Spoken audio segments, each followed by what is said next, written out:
Salam, selamat pagi, selamat datang kembali dalam renungan Injil pagi hari. Kita bersyukur untuk berkat dan pemeliharaan Tuhan dalam kehidupan kita. Saya percaya bahwa saudara sekalian terus mengalami berkat dan pemeliharaan Tuhan di dalam kehidupan ini. Mari kita berdoa sebelum kita mendengarkan renungan pada hari ini. Terima kasih ya Tuhan untuk hari baru yang Tuhan karuniakan kepada kami. Kami sungguh bersyukur untuk setiap berkat dan pemeliharaan Tuhan dalam kehidupan kami. Pada pagi hari ini kami boleh bangun dan menikmati hari yang baru. Kami terus mengalami berkat-berkat Tuhan di dalam kehidupan ini. Kami sungguh bersyukur kepada Tuhan. Dan sebelum kami melanjutkan aktivitas pada hari ini, kami datang dan berdoa menyerahkan diri kami untuk dibentuk oleh kebenaran firman Tuhan. Karena itu Tuhan, kami menyerahkan hati kami, biarlah kiranya Roh Kudus-Mu menolong kami, sehingga firman yang akan kami dengarkan terus membentuk kami, menuntun kami di dalam kami menjalani kehidupan ini. Berfirmanlah kepada kami ya Tuhan, karena kami siap untuk mendengar. Di dalam nama Tuhan Yesus kami sudah berdoa. Amin. Pembacaan firman Tuhan hari ini terambil dari Mazmur pasal yang ke-32, ayat 1 sampai dengan ayat yang ke-5. Firman Tuhan berbunyi demikian. Dari Daud, nyanyian pengajaran. Berbahagialah orang yang diampuni pelanggarannya, yang dosanya ditutupi.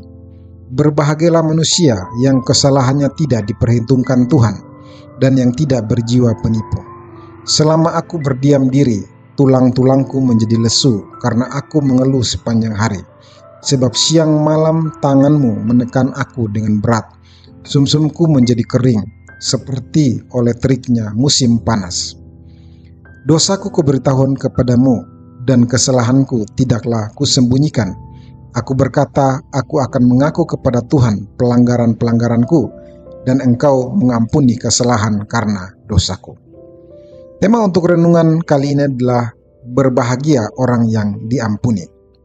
Bapak saudara yang terkasih di dalam Tuhan kita Yesus Kristus, hidup dalam dosa bukanlah hidup yang nyaman. Walaupun memang kadang terlihat seperti seseorang menikmati dosanya, merasa bebas atau merasa semuanya baik-baik saja. Akan tetapi pada akhirnya, dosa selalu membawa pada akibat yang tidak baik. Dosa itu pada akhirnya merusak hidup, menghancurkan masa depan, merusak hubungan dengan Tuhan dan juga sesama. Semakin dosa dipertahankan, semakin seorang kehilangan damai sejahtera yang dari Tuhan. Ada rasa bersalah, ada ketakutan, ada kegelisahan, dan hati yang tidak tenang, dan juga merasakan tekanan. Hal inilah yang dikatakan Daud dalam Mazmur 32 ayat 3-4. Daud mengatakan bahwa selama ia menyimpan dosanya, hidupnya menjadi berat. Dikatakan tulang-tulangku menjadi lesu. Ini menunjukkan betapa dosa itu menguras kekuatan kehidupan daripada Daud itu sendiri. Siang dan malam ia merasa tertekan, sampai kekuatannya sepertinya habis. Dalam hal ini, Daud menunjukkan bahwa dosa tidak pernah membawa ketenangan yang sejati. Selama dosa disembunyikan dan tidak dibereskan di hadapan Tuhan, maka hati manusia akan terus hidup di dalam tekanan dan kehilangan sukacita. Pemirsa yang terkasih, ketika pemazmur atau Daud menyadari bahwa hidupnya terus tertekan karena dosa yang disimpan, akhirnya ia mengerti bahwa ia tidak bisa terus hidup seperti itu. Karena itu Daud mengambil keputusan yang berani untuk datang kepada Tuhan, datang dengan jujur dan terbuka di hadapan Tuhan. Karena itu pada ayat ke-5 Daud berkata, dosaku kuberitahukan kepadamu, dan kesalahanku tidak kusembunyikan. Daud berhenti daripada menutupi dosanya. Ia mengakui dengan jujur kesalahannya di hadapan Tuhan. Bapak yang terkasih, selama dosa terus dipertahankan dan disembunyikan, hati akan terus hidup dalam tekanan, ketakutan, dan kehilangan damai sejahtera. Karena itu kita perlu belajar seperti Daud, datang kepada Tuhan dengan jujur dan terbuka. Tidak perlu pura-pura rohani atau menutupi kesalahan di hadapan Tuhan, sebab Tuhan sudah mengetahui semuanya. Ketika seorang mau mengakui dosanya dengan sungguh-sungguh di hadapan Tuhan, disitulah pemulihan mulai terjadi di dalam kehidupannya. Bapak yang terkasih, setelah Daud datang dengan jujur dan mengakui dosanya di hadapan Tuhan, ternyata yang ia terima bukan penolakan atau penghukuman, melainkan pengampunan Tuhan. Daud berkata pada ayat yang ke-5, dan Engkau mengampuni kesalahan karena dosamu. Ini menunjukkan bahwa Tuhan tidak terus memperhitungkan dosa yang Daud lakukan. Ketika ia datang dengan hati yang terbuka dan bertobat, Tuhan justru mengangkat beban dosa yang selama ini menekan hidupnya. Bapak yang terkasih, kadang manusia takut datang kepada Tuhan karena merasa dosanya terlalu besar atau terlalu banyak. Ada yang berpikir Tuhan masih marah, Tuhan pasti marah dan menolak, atau tidak mau menerima dirinya lagi.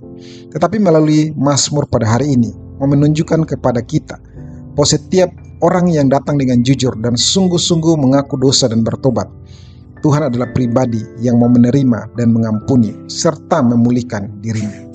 Bapak yang terkasih, karena itu akhir daripada pengampunan dosa. Daud berkata, "Berbahagialah orang yang diampuni pelanggarannya, yang dosanya ditutupi."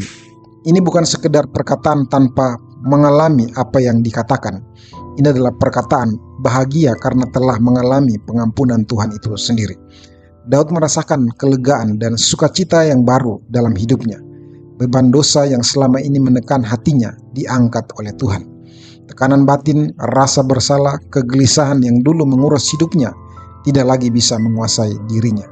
Daud pada akhirnya kembali mengalami damai sejahtera dan sukacita karena Tuhan telah mengampuni dia dari segala dosa dan kesalahan.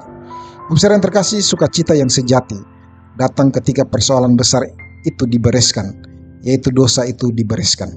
Kita akan menjadi orang yang berbahagia karena dosa yang mengikat, menekan, dan menjauhkan kita dari Allah, menjauhkan kita dari berkat-Nya, telah diampuni oleh Tuhan kita, Yesus Kristus.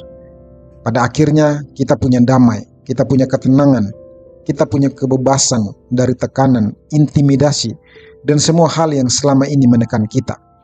Karena itu jangan pernah ragu untuk datang pada Kristus.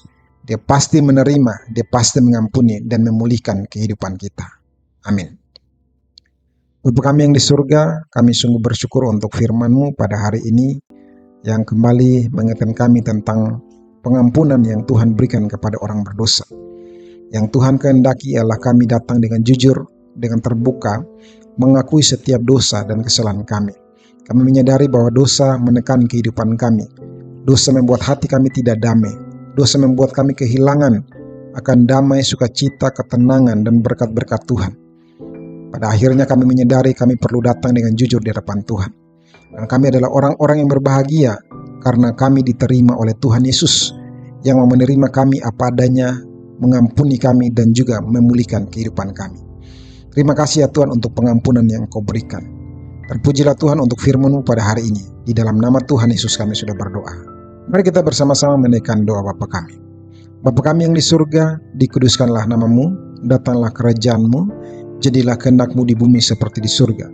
Berikanlah kami pada hari ini makanan kami yang secukupnya, dan ampunilah kami akan kesalahan kami, seperti kami juga mengampuni orang yang bersalah kepada kami. Dan janganlah membawa kami ke dalam pencobaan, tetapi lepaskanlah kami daripada yang jahat. Karena Engkau punya kerajaan dan kuasa dan kemuliaan sampai selama-lamanya. Terimalah berkat Tuhan. Tuhan memberkati engkau dan melindungi engkau. Tuhan menyinari engkau dengan wajah-Nya dan memberi engkau kasih karunia. Tuhan menghadapkan wajah-Nya kepadamu dan memberi engkau damai sejahtera mulai hari ini sampai selama-lamanya. Amin. Terima kasih Bapak Saudara sekalian yang sudah setia mendengarkan renungan Injil pagi hari. Saya terus berdoa Bapak Saudara sekalian terus diberkati oleh setiap kebenaran firman Tuhan yang didengarkan. Biarlah kita terus mengalami pertumbuhan iman, pertumbuhan rohani melalui setiap pendengaran akan firman Tuhan. Sampai jumpa dalam renungan-renungan selanjutnya. Shalom, Tuhan Yesus memberkati.